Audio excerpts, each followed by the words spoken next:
a bill intended to cut down on the number of people abusing welfare is making its way through the West Virginia State House, but not everyone is happy about it.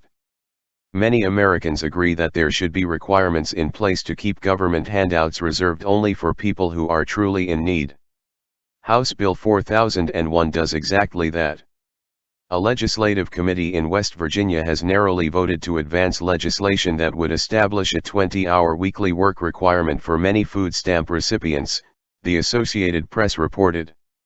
If passed, the bill would go into effect on October 1, 2018.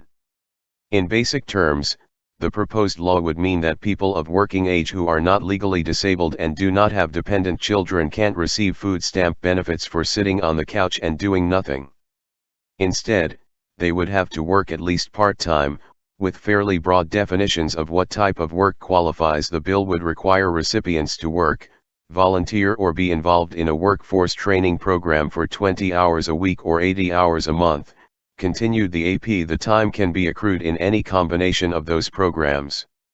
In other words, somebody who genuinely cannot find a job could still qualify if they were performing volunteer work or were involved in workplace training via Job Corps or similar organizations. Proponents of the bill, including its Republican sponsors, believe that it will cut down on welfare fraud while promoting a strong work ethic. Advocates say it will eliminate fraud and get people back to work, even if only volunteer work. Summarized, the AP opponents say it will push struggling poor people out of the program, cut federal funding to West Virginia, and increase demand on food pantries. According to data from the USDA, 128,000 households in West Virginia received food stamps in 2016.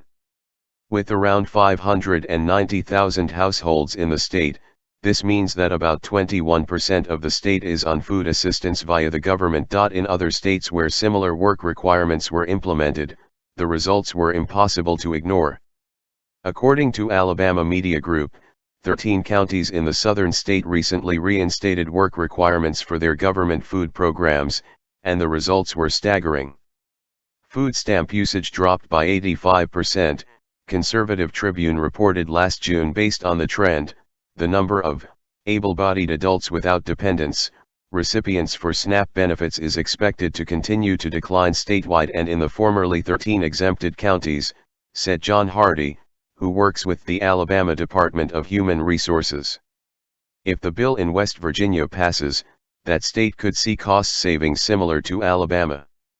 That would mean less dependence on the government and more people involved in the workforce. It's human nature to want to help people in need, but it's also human nature to become lazy and passive when something is handed out for free.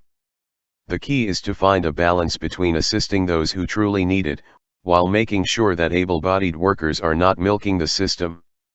There's nothing wrong with having a safety net. It's a safety hammock that needs to be eliminated.